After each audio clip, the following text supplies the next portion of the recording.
Miracle's eyes just started closing, and my wife just grabbed her and said, "Miracle, don't you leave us." And it was very emotional because she was starting to fade very quickly.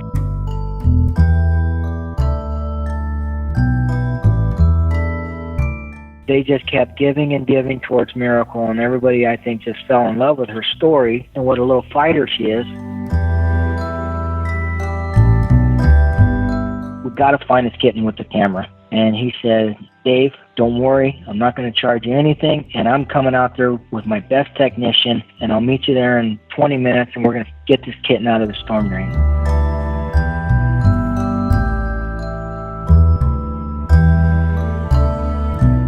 Miracle's story actually started going viral, and people from all over the world started following her story. They wanted updates. People were sending prayers and gifts for her. Welcome to InSPiRaTiONS, podcast show about art, positivity and enthusiasm. And here is your host, Juliana Marinkovic. I think the best way to start with today's episode is to go by this description. He rescues animals, cats and dogs. And what's your superpower? So I had privilege to interview Mr. David Loop, amazing human being, and I stumbled on his story quite by accident while I was surfing through different videos on YouTube, and I found this absolutely inspiring story, how he saved dog Miracle and cat Piper. Absolutely impressive rescue stories. He also has an animal adoption organization called Sierra Pacific Fur Babies. And I would like to add, if you will be inspired by his stories, please consider to donate this noble and humble organization of his, so he could continue with his positive and caring projects. So, in this interview, you will be able to hear how he rescued dog Miracle and cat Piper, as I already said. And this interview was conducted on October 9th, 2017. And just 3 days after our interview, I learned on his Facebook page that his beloved pet dog Annie has left this world. And David has wrote on his Facebook page that he is thankful that the Lord chose his family to be recipient of 14 absolutely wonderful years, full of joy, happiness and a pure love from a furry little angel. Annie was more than just a pet for David and his family. She was one of the smartest dogs ever. She understood more than anyone could ever imagine. And it's a really hard news to take, especially after you will learn from this interview about the relationship between the dog Miracle and Annie. So I would like to thank David once again for granting me this interview. I really had a blast speaking with him, and I'll definitely continue to follow his work so we could in the future do another follow-up interview for InSPiRaTiONS. So before we go into the interview itself, I would like to quote David's sign-off that he often writes in his Facebook posts. Be kind, love people, and animals too. Miracles do happen. David Loop on InSPiRaTiONS podcast.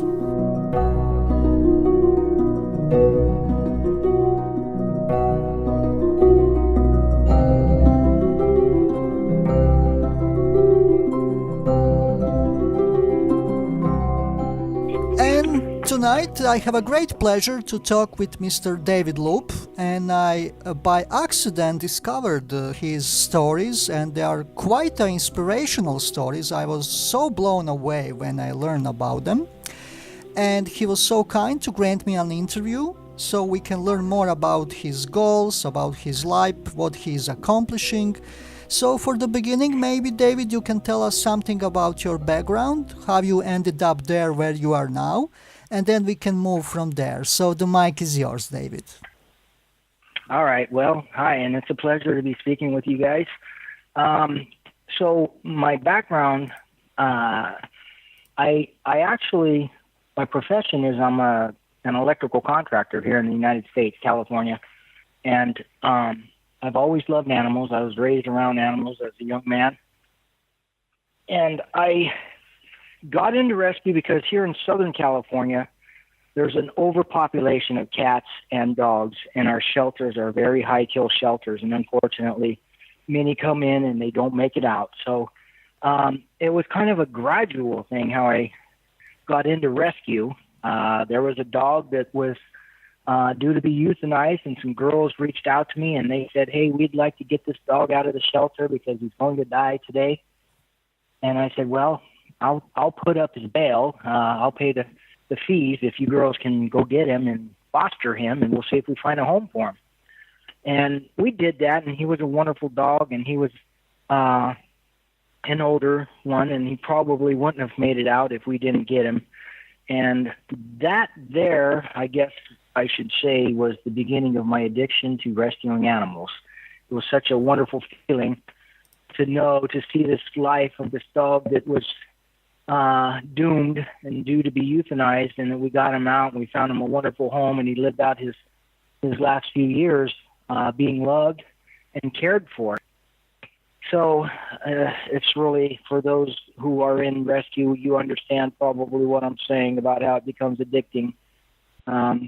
So I eventually started rescuing a couple more dogs, and we got some cats out of the shelter, and it became very expensive to do it out of my own pocketbook. And I formed what's called a 501c3 nonprofit charitable organization so that I can accept tax donations or to accept donations that are tax deductible for the donors, at least here in the United States. And so we started that. It was a very small rescue at the time. You know, we would get a cat out, find a home, and do it again. And while you were doing all that, I guess there was one crucial, one important case story that moved your direction and passion into these areas even more, right? Well, then I had just gotten out of church one Sunday, and, well, you know what, I'll start with Miracle. Miracle was the first rescue that kind of really went viral. I was on my way to work one day. It was a Friday. It was July 31st. And I passed what I thought was a deceased dog in the middle of the road. And I knew that at the end of the day I would be going back that way, and didn't want to see this dog that had been run over many more times throughout the day. And so I thought I'll just turn around and move to the side of the road, and I would call animal control, and they would hopefully come out and pick up her lifeless body. And at the time you were driving towards your work, right? Yes, I was coming to work. It was about 7:30 in the morning, coming to my electrical contracting job. Yeah. And then you saw this creature at the road, and you stopped, and how the story developed from there. Yeah, okay. Well, so I turned around, and I came up to her, and I parked in the middle of the street where she was. She was halfway lane into the traffic lane, and I went back, and I felt her chest, and there was no breathing, and I have what's called a microchip scanner because I'm in a rescue, and I scanned her body, and there was no microchip. So I got a towel, and I wrapped her in the towel, and I carried her across the street, and I set her down on the sidewalk, and I was just about to leave and call animal control, and then I decided I said a little prayer for her, and then as I was actually standing up to leave, one of her little eyes blinked at me, and I reached down, and I thought, as I was going down to put my hand on her chest, I thought it must have been some sort of reflex action from her nerves, a nervous reflex, and I put my hand on her chest, and that's when she took a giant breath, and she just came to life and just started screaming. Yeah. So naturally, now I'm kind of in a panic because I think this dog is now suffering, and I've got to rush her to the vet and have her put out of her misery. So, yeah, and there was still life in her. That was the moment that actually was a crucial one. I think you at some point, like you said, wanted to leave her from the road, and then you saw there was some section there with ants, and then you didn't want to leave her there, like you want to find something more decent, and then, like you said, she blinked, and took a breath, and that changed the situation completely from there. It sure did. It went from a little deceased dog to a dog that's now alive and needs help, and I didn't know. I was in a bit of a panic because she was screaming and like she was in terrible pain. So I rushed her back. I put her in a litter pan like that I had in my car, that little carrier, and put her in the back seat, and I rushed her to the vet. And on the way there, I called and told them to be ready for me. I was coming in with this little doggie. So they greeted me as I walked in the door, and they took her back to the exam room immediately. And I just asked the technician, I said, we probably need to just euthanize her because she's in terrible pain. And he just looked at me and said, no, Dave, I think she might have a slight chance of making it. We're going to get her pain under control. And she obviously had a broken femur. Her leg was just twisted and mangled. And so she had severe swelling on her brain. They could tell that by, looking at her eyes, and they gave her some medication to bring the swelling down. And at the end of the day, they called me and said that she was still alive and that I needed to take her to a 24-hour emergency care facility because they weren't equipped to take care of her there at the regular vet. So I picked her up and took her to the 24-hour vet, and she stayed there for, I think it was 2.5 weeks, round-the-clock care. Yeah, I think that you at one point in one of the interviews, I think I heard you that it was a very heavy traffic. It was Friday, right? And usual 25 minutes trip, right, from the initial vet clinic to that 24-hour care took longer, right? So, and you were always very, very careful of what will happen, how much time do you have. So it was a longer trip, right? It was. It seemed like forever, but again, it was about 25-minute drive because it was Friday Southern California traffic, and on the way there, she was, oh my goodness, it was breaking my heart because she was screaming on the way there, and I couldn't comfort her and tell her that we're trying to help her and get her better, and it was a very long drive till I got to the facility. It seems she was hit by a car or something like that, right? That was the reason for her injuries, or something else was there as a reason? It's only I can only presume that she was hit by a car. There was really no concrete evidence that she was, other than her injuries were indicative of being struck by a vehicle. But it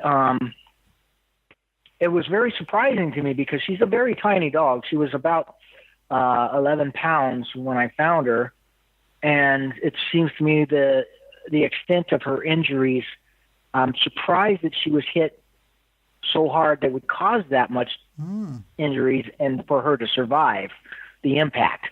But fortunately, she did. Yeah, like you said, we will never know, but the condition was really harsh. And right. you took her there, and now this roller coaster trip for you started, right? You never imagined what will start to happen from there. It was a roller coaster. It was an emotional roller coaster for me because the very first day that I found her, I just instantly fell in love with her. And I was hoping and praying that she would survive, but I took her to the emergency vet, and when I dropped her off, they said, well, we're going to need a payment, and I had to give them a credit card payment of, several $1,000s, and then I had to go home and tell my wife, look, I just found this little dog in the middle of the road. Oh my God. And and she was like, you did what? But, we all fell in love with her, so. Yeah. Yeah, and I started actually questioning myself because she was in such grave, her injuries were so grave that I started questioning, was I being selfish in trying to keep her alive, or should I, end her suffering? And some people actually voiced their opinion on it, and thought maybe I should just, put her down and euthanize her instead of letting her suffer. And so I was really questioning that in my heart. And I went to visit her twice a day, every day. It was a Friday I found her. I dropped her off Friday night. Saturday morning I went to visit her. And then Saturday night I went back to visit her, and the doctor said, we have to tell you that her injuries are very severe and she just may not make it through the night. So I went home, and on Sunday, the next day, I went to church, and I was really soul-searching, and I said a little prayer to myself for the Lord to just give me the wisdom to know if I'm being selfish or if I should put her down, just give me some sort of sign. And I had made up my mind that if I went there that day, I was going to go visit her after church, and if I went there and they said she was still not doing any better, that I was going, and I hadn't had any signs, that I was going to go in and just end her suffering because her injuries were so great. So I went to the facility, and when I normally would go there, they would take me in, they'd take me to the right, and I would go in the back room, and they would show me her, and I would stand by her cage and talk to her. And on this day, I went in there, and the nurse said, "Can you come into this room?" And she took me into the room, and it had a couple of couches, and I thought, "Oh my goodness, this is the grieving room. Yeah. This is where they tell people." You feared for the So worst. I feared for the worst. I did, and I said, she said, "You can have a seat," and I said, "Just tell me." And she said, "Oh no, Mr. Loop, she came out of her coma. We're going to bring her to you so you can see her and you can visit her in this room by yourself." And I just knew then, well, there's my sign that I was looking for. Great. So from then on, I just knew she was a fighter and she was going to make it. And she did give us another scare after that, though, because they said that she came out of her coma and they brought her to me, and she was still very weak, and they hadn't done any surgery on her yet. So they said as soon as she builds up her strength, they're going to do surgery. Now, keep in mind, this was a Sunday, so Monday, Tuesday, I visited her, and she got better, and they said, we're going to schedule the surgery for Wednesday, and they did. And they fixed her femur. She had a broken femur and a broken pelvis, and she has screws and wired holding herself together. But no internal injuries, luckily, right? There was surprisingly no internal injuries other than the swelling on the brain, which caused her to be completely blind. Oh, my God. Yeah, so it was obvious she couldn't see. But there was absolutely no internal injuries, which was very surprising. Yeah, at least something at that point, at least small positive news. Yes, very positive news. Yep. But like you said, you again had, unfortunately, another drama that was developing, like for the second time. Right. So she had her surgery, and she did well, and then the day before her surgery, she actually ate solid food out of the bowl, and we were all happy that she had quite an appetite. So then after her surgery, when I went to visit her, she wouldn't eat. She didn't have an appetite. She had diarrhea, and she had vomited a couple times. And the doctor said, well, it's probably just, the anesthesia and everything, so not to worry about it. And then I took her home. They said that they were going to release her on Friday, but they wanted to keep her one more day, so they released her on Saturday, and I brought her home. And then she had severe diarrhea and vomiting. We couldn't keep anything in her, and she just looked like she was going downhill. So the next day, on Sunday, I didn't go to church, but I had to come to my work for a few hours, and then my wife called me, and she said, you need to get home because Miracle is crashing. She's not doing very well. And I told her, I said, just take her to the vet and I'll meet you there. And she said, no, you need to come home because I need you to drive while I stay in the back seat and keep her with us. So I rushed home, and on the way there, Miracle's eyes just started closing, and my wife just grabbed her and said, Miracle, don't you leave us. And it was very emotional because she was actually starting to fade very quickly. So we had called the vet and told them that we were coming and that Miracle wasn't doing well. She was coding. So they received us, and they put her in isolation. They did some tests, and they decided they thought she had all the symptoms of a dog with parvo. Yeah, which is a dog virus. That's a dog virus with a high mortality rate if it's not treated. So again, you feared for the worst. Exactly, yes. For For younger dogs, for puppies, and any older dogs, very old dogs, or dogs with a compromised immune system, it can be very deadly. The high mortality rate for them. The bigger dogs, when they get older, they've been exposed to the virus enough, and if they've had their shots, they build up an immunity towards it. So the older, the middle-aged dogs can fight it very easily, but a dog in Miracle's case, which she was just a year old, which is already a mark against the virus. And then also, since she just came out of surgery, I thought it was a death sentence for her if she had the parvovirus. There's no way she could survive this after what she's been through. Yeah, and the doctor felt the same way. Yeah, and it was also another crisis for you because now you also had to clean the house to protect your other animals that you also have to prevent possible spreading of this virus from Miracle. That's a very good point, what you just pointed out, because you know what, when we dropped her off, not only am I in this emotional shock state that I what's going on, but my wife and I, we had to go into survival mode, and we thought, you know what, we got on the internet, we looked up what to do. Miracle had been out front in our yard, and she had used, gone potty on the front yard and in our backyard, and she had been in through the house. So we took bleach bottles and I sprayed my entire yard, oh my God, front and back. We cleaned the entire house. Some of the bedding that she was on, we actually burned because we didn't even want it to go to a landfill and have any other wild dogs get near it. We bagged some stuff up, threw it away, put bleach in the bag. Oh my goodness, we bleached our washer and our dryer and everything. Any floor, we mopped the floors with bleach, countertops, everything. It was a nightmare. I think you also lost 10 pounds, right? You slept very little through this whole period of time, right?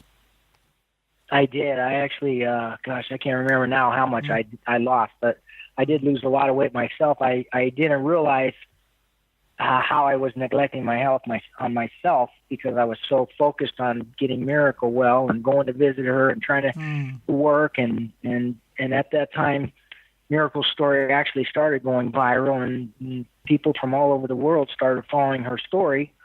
And they wanted updates, and I had to, I was trying to work and type up an update and let everybody know how she was doing, and people were sending prayers and gifts for her.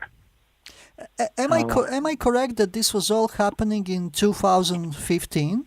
It was 2015. Okay, yeah.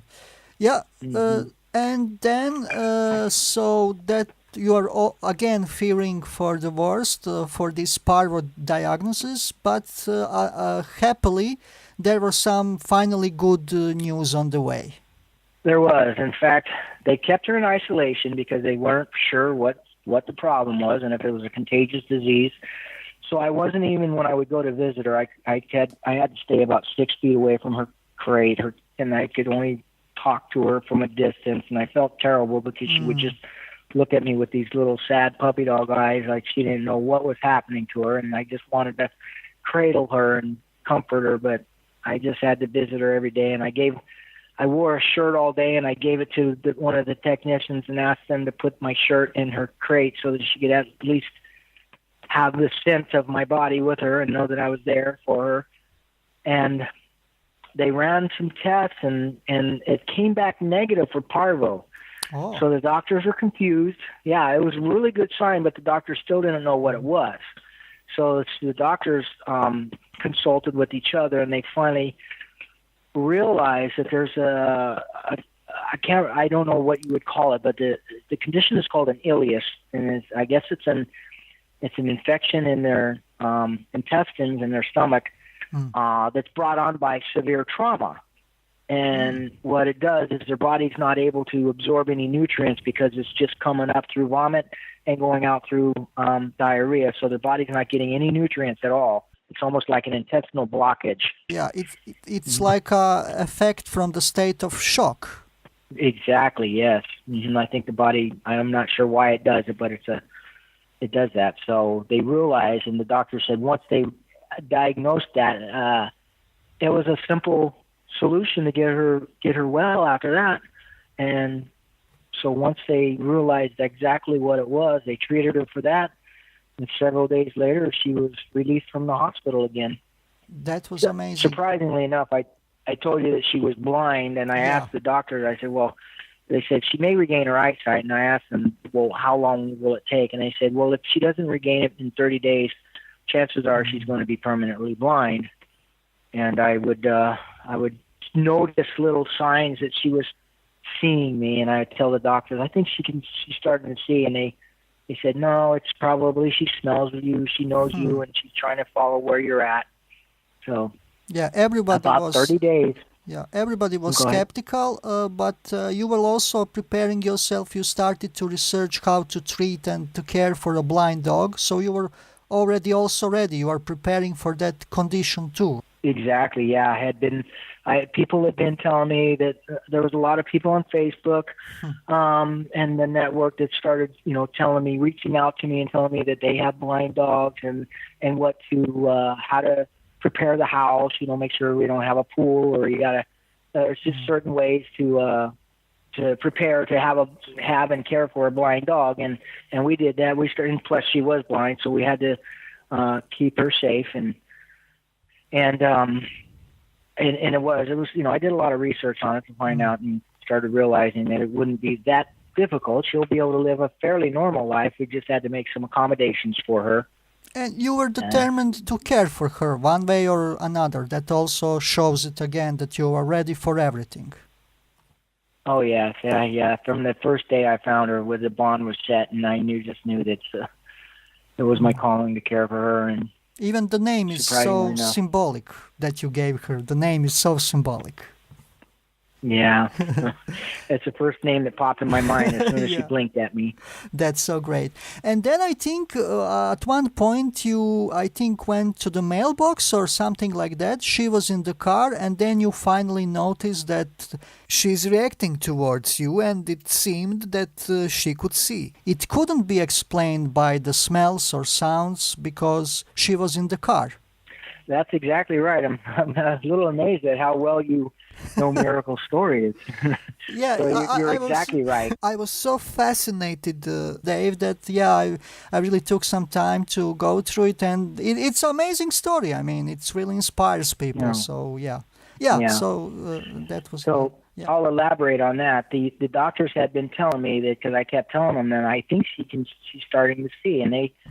Believe it or not, how they would test is they take cotton balls and they just toss her at her eyes, and if she reacts or blinks, then they know she can at least see shadows. But the cotton balls would just bounce off her nose, and she didn't even react. So the doctors felt that she wasn't regaining her eyesight. So when I went to the mailbox, we have a community mailbox, and I pulled up in my car, and Miracle goes everywhere with me. So she's in the front driver's seat in her seatbelt, and just to let the viewers know, or the listeners know, that I make sure that the airbag is not on while she's driving in the front seat with me. I know that's dangerous, but so she's in the front seat, and the windows are up, and the radio's on, the air conditioner's on, and I get out to get my mail, and as I'm walking around the front of the car, she was watching me. She was tracking me with her face, and I walked all the way to the passenger side, get the mail.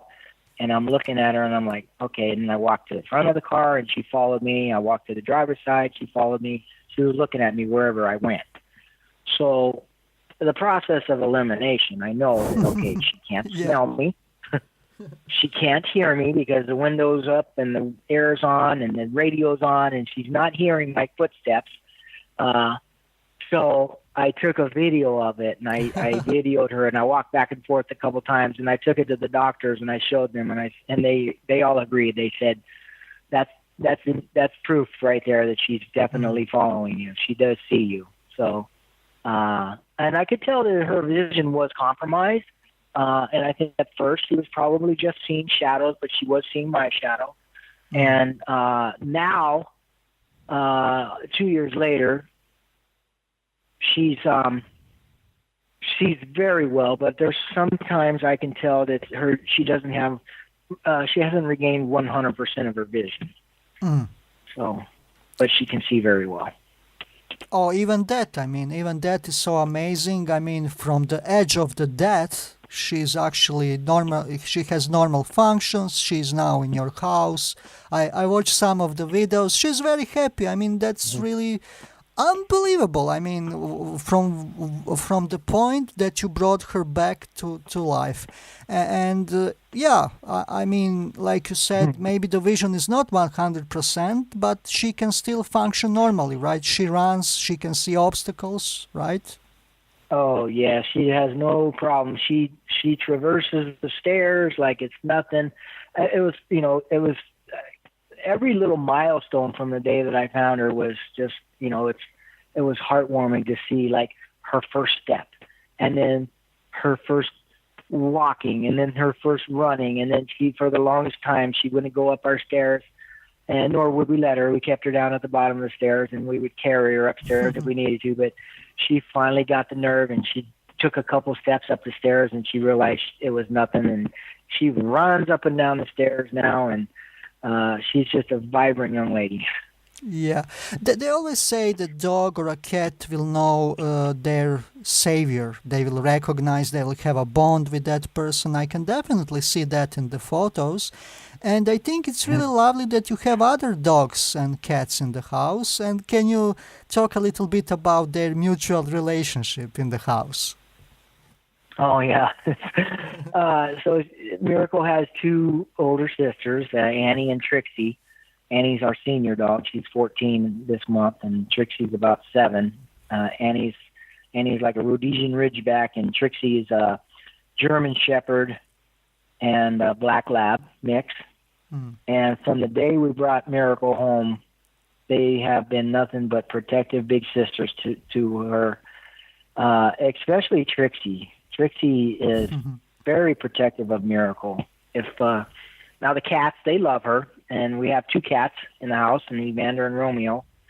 And Evander's he's kind of independent, and he tolerates the dogs, but if Miracle gets too close, he'll kind of take a swat at her, not dangerously or anything, but Trixie's funny. If Evander takes a swat at her, Trixie will take her nose and just kind of nudge him a little bit, like, nope, that's my little sister, don't mess with her. That's great, yeah. And then the story, like you said, became social viral phenomenon, international phenomenon. There were so many articles, people were sharing the story, and my God, you had such a huge medical expenses, and you started the funding campaign. Were you able to cover that whole thing and how people help you? Can you share a little bit, few of stories from these experiences from social media? Sure, and I'd like to take this opportunity just to thank anybody and everybody that sent their prayers, their well wishes, and donated financially towards Miracle, because we were truly blessed. And like I said, I was seriously concerned when I found this dog that I knew nothing about and put my credit card, and I was now financially responsible for her. So I have a dash cam in my car. It's a very inexpensive dash cam. Lots of people have them. You can see it on YouTube, all the videos of crashes and stuff. So I have this dash cam, and it always records, and it does a loop. So when it fills up, it just records right over the old. So I was fortunate to have that, to where I had the footage of me passing Miracle in the middle of the street and then coming back and picking her up. And I thought, well, I'm going to need some help. And I heard about GoFundMe. And I thought, well, I'll start this GoFundMe campaign, and I'll put the little video together and I'll keep documenting everything, and maybe some people will follow and help us. And at the time, I was just hoping maybe even, $1,000. I would be plenty pleased with and blessed if we even got that. And I never imagined for the life of me that it would have gone as viral as it did. And fortunately it did, because Miracle's expenses, after spending 2.5 weeks in an emergency care vet, in total we spent just in medical over $18,000 on her. Oh my God! And at first I started the GoFundMe, and I would put you can have a goal, and you put the goal, and at first I don't remember, I put like $7,000. We reached that, and her medical expenses passed that, so I raised the goal to whatever the doctors would give me the estimate. whenever they give me an estimate, I had to give that much on my credit card. So I did. And I tell people, look, she's still in the hospital, and I would raise the goal. And the public were just so amazing because they just kept giving and giving towards Miracle, and everybody, I think, just fell in love with her story and what a little fighter she is. And at the time, I didn't know when she would be released or how much the expenses would be, so I let everybody know that because I have the 501c3 animal rescue, that if there was anything left over after her expenses, that I would donate it directly into our rescue, and we would use it to save other animals. And like I said, her expenses were just a little over $18,000, and all said and done, between GoFundMe and donations, we raised $25,000 towards Miracle's care. So we well paid for everything to deal with her medical expenses, plus we were able to use that money to save other animals. That's truly beautiful and shows that universe always finds a way. In your core, you had such a positive intent, and it showed. It showed by the manifestation of everything, how it was developing. And also when you said this, that you just put your credit card without thinking, that immediately reminded me, I don't know, have you heard for this guy from UK, James Bowen, that released a book, A Street Cat Named Bob, which was also international? I have, yes. Yeah, and it was similar. I watched the movie. Yeah, I'm a big fan of the book and the movie, and it was also similar situation when he found this injured cat, and he went to the vet, and he gave the last money for him that he kept for his food. And again, how everything also now turned for him. He life went upside down too. I mean, that those are really beautiful stories, that these people are healed by the animals. That's really, really amazing. But again, that's not the only story, right, that you had, and you have so many of them. But you know what? The second one that I saw was about this cat Piper that was blocked in the pipe. This case happened again in 2015, in December of that year. And when I was watching the video, I was thinking all the way, impossible. There will be no way to save this cat. And you actually found a way. I couldn't believe it. So can you talk a little bit about that? That was absolutely amazing story. Oh my goodness, Piper. Oh boy, yeah. So again, Piper, I had just gotten out of church. It was a Sunday, and I pulled into my work. I had to come here to feed my animals, and I got a message, and it was on Facebook, and it was from a page, a local page, an animal rescue page, and somebody put out a plea for help. They said, "Can anybody help? There's a kitten stuck in a storm drain at the Costco parking lot in Fontana." And I thought to myself, oh, how simple could that be? It's in the storm drain. I'll jump down there. I'll get the kitten, and I'll be back to work in a few hours and feed my animals. So I messaged the girl. I said, I'm on my way. Can you wait there for me? Meet me there. Show me where the storm drain is, and we'll get this kitten out. So this young lady met me there in the parking lot, and when she pointed out the storm drain, it wasn't what you would visualize as a typical storm drain that water accumulates in. This was a small culvert, about big enough just for my body to barely fit into, straight down, and at the bottom there was an 8-inch pipe, and the kitten had gone into this pipe. We later found out that these pipes migrated throughout the entire parking lot and went to different drainage systems, and it was impossible to find out where this kitten actually was. And his cries would echo. Yeah, it was like a labyrinth for the kitten. It was a labyrinth, yep. And it was deceiving because his cries for help would just echo through the pipes, and we couldn't tell if it was close or near or far. And I'm telling you, I was there. I got there about 1 o'clock on a Sunday, and I stayed there all night. We were trying to lure him out with every type of food you can imagine, sardines and cat food and tuna, and there were some gentlemen that would show up, and these big gentlemen, they would literally lift me up by my feet and drop me straight down head first into the drain so I could look down and see if I could see him. And we would find another drain and pull the top off, and same thing, they would drop me down by my feet, and we couldn't locate him. So I heard about plumbers having these things. They're called snake cameras, and they use them to locate breaks in pipes for your plumbing system. So my neighbor owned a plumbing company, and I called him, and like 10, 11 o'clock at night, I said, look, do you have any technicians you can send out? I got a kitten stuck in a storm drain. And he said, yeah, I got a guy close by. I'll send him out there. So the guy shows up with a snake hammer, and it now starts raining on us. Oh my God. And we put the camera in the pipe, and we couldn't find him, but we could still hear him. And it's now pouring down rain, and the culvert started filling up with water, and we tried everything to keep the water, but when you're fighting Mother Nature, you're fighting a losing battle. They just started pouring on us. It was freezing cold. We were taking turns. There's a few young ladies that were there with me. They stayed with me all night, and we would leave one car running with the heater on, and when one of us couldn't take the cold anymore, we would get in the car. Our clothes were soaking wet. We would try to get our body temperatures back up, and then we would get out again and relieve the other person. And we couldn't find him. About 3 o'clock in the morning, I just figured it's too late. The water, the pipes had filled up. I couldn't stop the water going in. And I just put a post out, and I just told everybody, I'm sorry, there's nothing else I can do. It's in the video also, that section, when you are saying like it's all lost and like it's... But you never give up. You never give up. Well, what I did is I went home. It was about 3. I got home about 4 o'clock in the morning.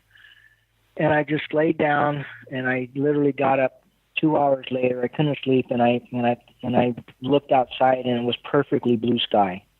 Perfectly blue sky. So I told my wife, I grabbed a breakfast bar, and I said, I'm going back to try to get that kitten out. And I went back there, and I put a post on. I told everybody, I'm here again. I could hear the kitten crying. He's still alive. And we tried everything. It was just like we couldn't find him. So I called my neighbor again, and I told him, I said, his name's Anthony, and I said to Anthony, I got 2 questions for you. First question is, how much are you going to charge me for last night? And second question is, can you get another guy out here? We've got to find this kitten with the camera. And he said, Dave, don't worry. I'm not going to charge you anything, and I'm coming out there with my best technician, and I'll meet you there in 20 minutes, and we're going to get this kitten out of the storm drain. That's so beautiful. And when he got there, he knows plumbing. He's been doing plumbing all his life. And he took charge, and he said, okay, this pipe goes this way, this one goes this way. There's got to be a clean out. And we found a place in the parking lot. There was a plate that was covered up they had paved over it, and he knew where it was. And he said, it's got to be right here. Once we found that, we talked to the manager at Costco. He came out, and he asked us a couple times, like, what are you guys doing? We thought we were going to get chased out of there. It's public park, or it's public or private property, you know. And, sure. And they were so understanding. He said, I've already talked to corporate. Corporate said, give you anything that you need, allow you to do anything you need to get this kitten out of this pipe. I'm so shocked by that reply. And that was actually my question that I wanted to ask you. Like, were there any security guys for Costco? And I mean, that kind of response, I mean, they really deserve any publicity for this. Oh, yeah, they were so... I was concerned because here we are. I had taken some caution tape and caution taped off the area we were working, but it was very invasive for them in their parking lot. And I thought they were being very understanding by even allowing us there. And then when the manager came out, I thought, this is it. He's going to tell us we got to go. And he told me that corporate gave him permission to give us anything that we want. Later that night, the night that we got him, the same manager came out with a shopping cart full of pizzas. I mean, there was probably 30 of us there that were trying to get this kitten out, and he had 15 pizzas and warm pizzas, and we were all so thankful because we had, neglected to even feed ourselves. So they were Costco. They thumbs up for them. They really definitely thumbs up. I mean, that was completely unexpected. I mean, I'm blown away by their response. I mean, we have to give them any publicity for this, and thanks to Costco. I mean, oh my God, yeah. Yes, thank you.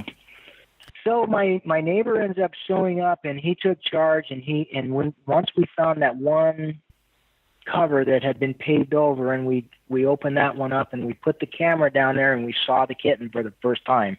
And this is the most memorable. Yeah. You probably, everybody that sees the video knows exactly what I'm talking about. When you see his face for the first time, and you can hear everybody just go, "Oh!" And we were all so happy. It was so emotional. It was just such a relief to see him and know that he wasn't like wrapped up on some barbed wire or some debris or something, and that he wasn't injured. So it gave us all a second win once we saw him there. So in one point in the video, I want to clarify something. You see us actually digging. What we did was once we figured out where he was, we were concerned that if we tried to get him, that he would run further into the pipe. So what we did was we found the pipe that went further, and in one of the center islands where there's some plants, we dug up there to cut the pipe to block him from going past us.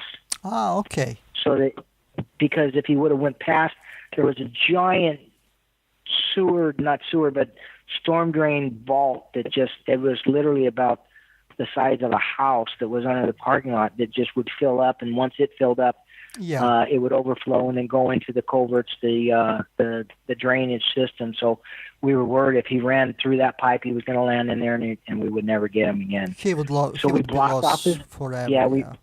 Exactly. So we blocked off his escape route, and then once we did that, then we a lot of people wondered how exactly did we get him out. And keep in mind, we gave this some thought. One of the gentlemen there from the plumbing company had a brilliant idea, and they sell these. They're basically a rodent trap, and they're about a foot long, and they're very, very sticky traps. I don't personally believe in them myself, but anyways, I thought it was a wonderful idea. He said, let's just drop the trap down there, and then we'll dump some sardines, and he'll come over. Once we found the exact pipe that he was in, we were 5 feet from him, but we still couldn't get down to get him. So we thought, we got to get him to us. So we put the glue trap on a piece of wire. We dropped it straight down into the pipe, and then we dumped some sardines, and it was like fishing. We could feel him walk over to get the sardines. He walked across the glue trap, and we pulled it out, and that's when we got him. He was stuck to the glue trap, and we used him. It actually came off very easily, but you can use olive oil in that situation. If you ever get a lizard or another animal that's on one of those glue traps, you can use olive oil, and it'll get them off. It neutralizes it. That was so genius, actually. And I mean, even to came with such an idea, in your case, could be actually now, it can be used now as a prototype for similar situations like this in the future, too. I mean, it's a genius resolution of the problem.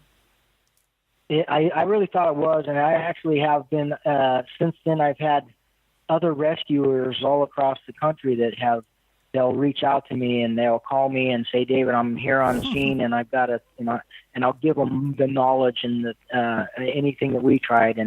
And we've done, there was another rescue we did, which was a bigger storm drain, but we couldn't get to the kitten, and we used a remote control car to go in to the storm drain to try to scare the kitten back the opposite direction. So there's a lot of little tricks that I've learned over the years that I've been doing rescue now.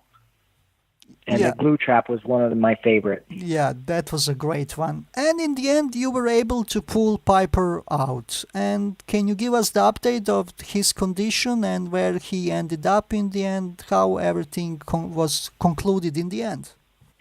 Yes, oh my goodness, Piper, I so wish I could have kept him. But, as many people in rescue know, that we can't save all of the animals that we rescue. I was fortunate with Miracle to be able to keep her, but Piper was actually adopted by one of my neighbors, and they had a beautiful little girl that's, I think she was 7 or 8 years old, and Piper and her have developed this inseparable bond. They are they love each other so much. And Piper's in a wonderful home. He's inside only cat, and he has another cat that's his sister, and they get along very well. But the little girl and Piper, they are just inseparable. Yeah. You also have, I think, you are maintaining, you have this Facebook page for Miracle that we will link up, and we will also link up the videos. Can you say something about your current projects? Do you have any current other Facebook pages? And I think we can also name your organization that you mentioned in the beginning, which is Sierra Pacific Fur Babies. So maybe you can say something about current projects. Do you have enough funds? And how it is everything going about all these projects at the moment? Okay, well, I appreciate you allowing me a plug for my rescue. Yes, Absolutely. Sierra Pacific Fur Babies is the name of our organization, and we were actually a 501c3 tax charitable organization, and we are always needing donations, whether it be food or litter or monetary donations. We can use it to buy and purchase food and litter because we have quite a few cats that we've rescued over the years. Some of them are here with me at my work, and some of them are at different fosters. But in total, cats that we've rescued off of the streets and out of high-kill shelters, we probably have close to 120 cats that we're looking for homes for. And we have several dogs in our rescue too that are looking for homes. So it becomes quite a financial burden caring for that many cats, feeding them, and the litter to take care of them. So we are definitely very fortunate to have the public that helps us in that. Would you mind if I give our PayPal? Absolutely. Go ahead. All right. Well, our PayPal is very simple. It's just if you wanted to make a monetary donation to us, it's donate at SierraPacificFurBabies.com. And that will go directly into our general fund, and you can use that to take care of the animals and help rescue any other animals that need help. Yeah, and I mean, results are definitely there to be seen. People who are following you know what you are doing, what are the results. And you know what, while you were telling me all these absolutely amazing stories, I was thinking in the back of my head, I mean, there is some book there somewhere, right? So have you maybe considered something like that? I think it will have an impact. I mean, it's such a story that touches the core of everyone. I actually have been, a lot of people have suggested that, and I'm very interested. If there's any authors out there that would be interested in partnering with me, I would love to get a book going on it, because I really think that Miracle Story touched a lot of people around the world, and I think it would be a very good children's book, and a lot of people have mentioned that to me. So if there's any authors out there that would like to help out or partner with it, I would be more than interested in hearing from you, and they can reach me on my email. Is it okay if I give that? Absolutely, Dave. Absolutely. All right. Yeah, my email is it's just my name, David, at SierraPacificFurBabies.com. So it's DAVID at SierraPacificFurBabies.com. And I'd love to hear from you. That's so great. And for then, do you maybe have some very recent story that you were recently involved, some other situation that happened, something if it's coming to your mind that happened very recently, we can maybe go through it very shortly. Okay, well, there have been several other rescues. There was another one I named this kitten Stormy because she was stuck in a storm drain. It was a very quick rescue, but I went down in the storm drain and got her, and she was adopted recently. And then there was another one, we named her Callie, and this one we were there for 5 days trying to get this kitten out of the storm drain, and we have a video of that. Anybody can see that if they troll through my Facebook page, you can see that, because I have on my Facebook page, it's under David Loop, Loop. They can see that, and my page is set to public, so anybody wants to look at the videos or pictures, you're more than welcome.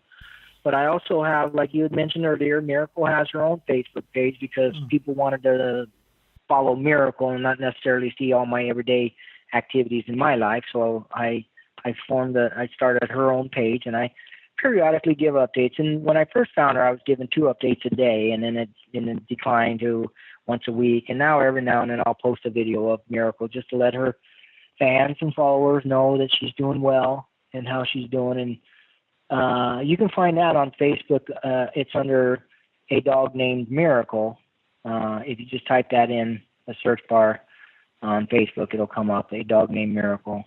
Or you can also search for Miracle's Journey. That's basically what hers is called, because I figured it was quite the journey that she's been on.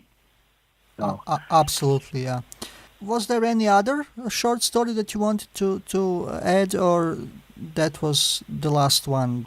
That's probably the last one that I can think of. I mean, I'm constantly coming across pregnant cats, and I get the babies and I bottle feed the babies, so that people enjoy that, to see that. You can find those on my page. Absolutely. And just wanted to mention, if I'm not mistaken, Sierra Pacific 4 Babies is located in Mira Loma, California, right? Yes, we are. We are in Mira Loma, California.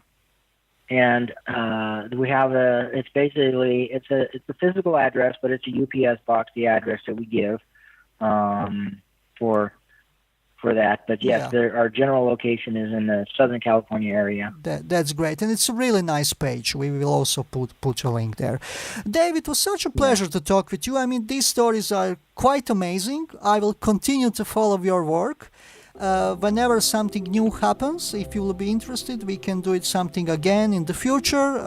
I bet there will be other stories. I mean, they are really inspirational. No, probably. It is amazing. I mean, when I was reading this, I was so blown away, and it was such a pleasure to talk with you. And let's stay in touch. It was such a great experience to talk with you, Dave.